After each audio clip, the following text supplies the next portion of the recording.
dark.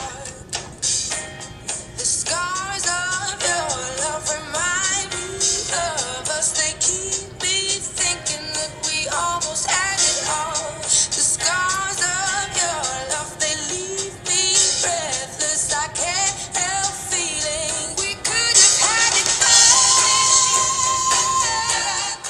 Hi beautiful, welcome back to my channel. So today's look is a look I've been wanting to do for a while because I have green eyes, and this is a green eye tutorial. I just think that purple shadows go so well for someone with green eyes. And we have done some purple sparkles today. We've had fun with glitter. We've incorporated pink, purple, and sparkles. I mean, are we Barbie yet? Please. So if you guys want to see how I get this beautiful purple eye, then just keep watching. All right, let's get started. We are beginning by using the Milani Coral Cove blush. My eyes are already primed, and what I do is go in with concealer on the lid, all over up to the brow, and then I just put on a vanilla shade, and that's how I prime my eyes.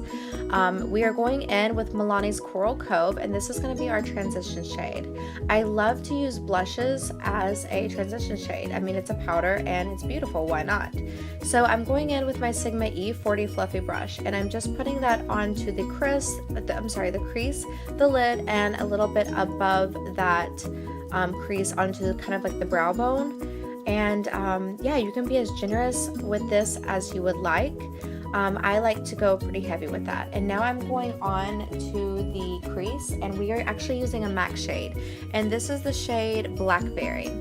I actually heard about this from Jaclyn Hill's video that I watched, and I knew I had to go out and get that shade.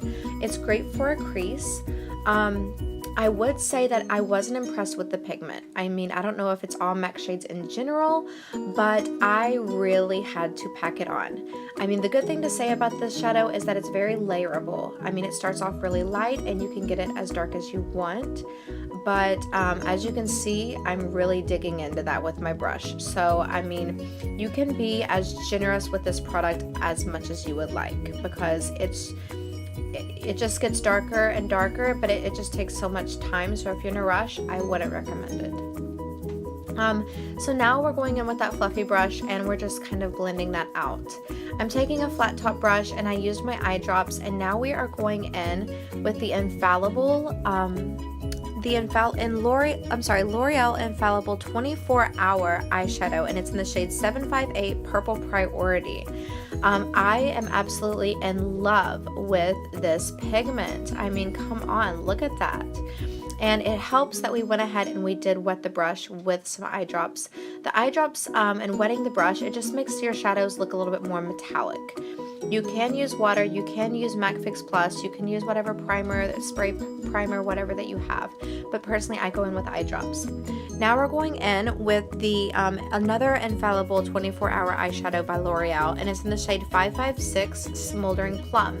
And I'm putting that on the inner corner of the eye because you just hardly ever see that be done. And so I just was experimenting with this. I decided to experiment on camera. This is the first time I've ever tried this look, and you guys are just going through this with me. So now we are using the MAC 217 brush, and we're just using that Blackberry shade once more, and we're just kind of marrying those two together, the shade that's on the lid and the shade that's on the crease. We're just trying to blend and make sure that we don't see any harsh lines.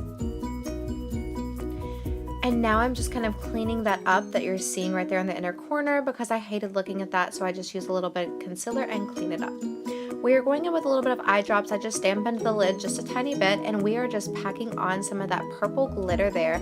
It just really makes the lid pop. Now I'm not really going super heavy with this glitter. By the way, it is Walmart. Shoot me, okay? Whatever. But yeah, it just adds so much more dimension to the lid. I didn't go heavy with it. I just kind of wanted to add a little bit to it. And if you want to pack on the glitter, go ahead. But I just wanted to keep it a little bit light because I didn't really need a lot of it to get that color that I wanted. Now we're just going in with a nice white silvery highlight. As you can see, highlight on fleek. The lighting was just like, the lighting couldn't handle the highlight, okay? But it's just any white silvery shade that you have. I don't have a name for this palette, I'm so sorry. Now we are going in with our foundation, and I went for a Lumi look. This is by L'Oreal. It's a L'Oreal Day. L'Oreal True Match Lumi foundation. I'm in the shade Warm. And I'm just dotting that onto the face, and now I'm just going in with a flat top brush and I'm blending that all out. And I like to use, I'm normally pretty heavy-handed, which is horrible to say with makeup, but here lately I've been learning in my courses at Paul Mitchell that it's great to be a little bit more light-handed. So don't really have to use a heavy hand when you are blending. The lighter that you go, the more product you actually use and it doesn't absorb into your brush. So that's a little tip from me to you. We're going in with the shade Light Pale, and this is the Maybelline, oh my gosh, Dark Circle Eraser, I think. And I'm just highlighting, and I'm using that for my highlight. And now we added a little bit of extra highlight, and this is called Opal. It's the shade Opal, and it's from the Becca Highlight Collection. And it's just a nice cream highlight. And so I've been really liking the way that it's been looking when I just add a little bit of that to my Lumi look. And I just find that it gives me so much of a nice healthy glow. I don't really put it onto like where my under eyes are. I just put it on my cheekbones, and I really think that it just kind of like shines through and gives me a nice healthy glow. We're going in with the It by Pores translucent powder, of course, and we are just setting that concealer, and we are putting that underneath the eyes. We're putting it the nose, all the places that we highlighted. And now I'm going in with a L'Oreal Infallible Pro Matte powder in the shade 200, just to kind of darken it up a bit. I like to add a powder that's a little bit darker than my highlight powders because I feel like it gives more warmth to the face. And we are going in with the Too Faced Chocolate Soleil Medium Deep Matte Bronzer. And I'm using my edge brush because it's great when I'm just in a hurry and I don't feel like, you know, really blending hardcore. So we are contouring, and I love to contour with my powders. That is my go-to way to contour. And I'm just putting that onto the forehead there. And you all know I like to do a mean contour. If you guys want a more in-depth contour, a more in-depth way, or you guys want to know more how I contour, look up my contour video.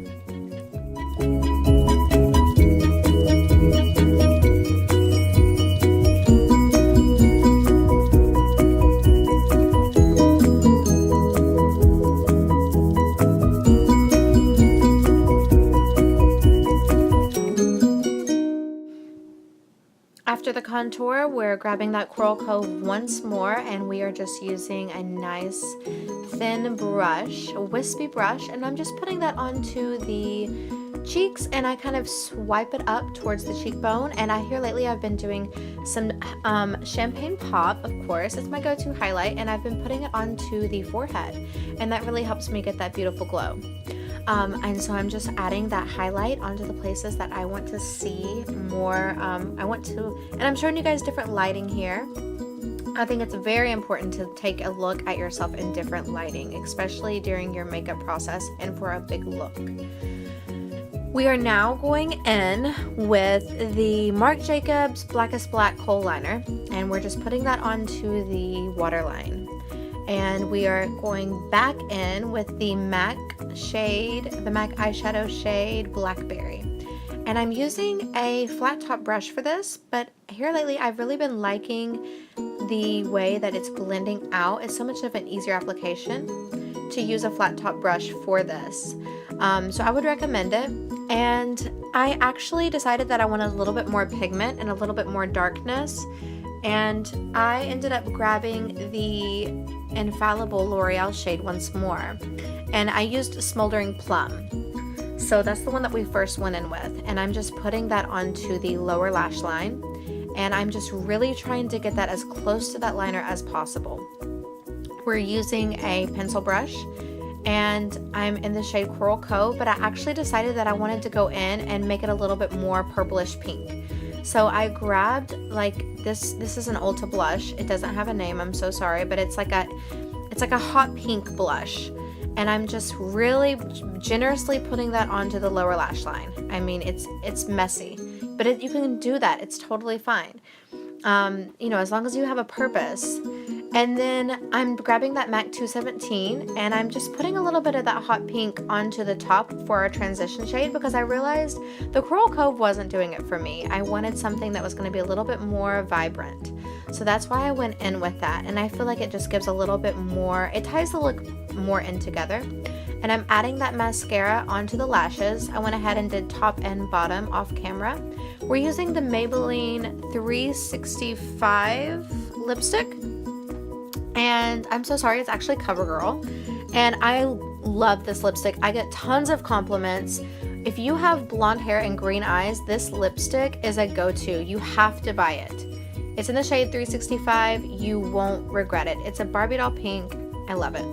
So I hope you guys love the look. Please subscribe and give me a thumbs up, and I will see you guys in my next video. Bye!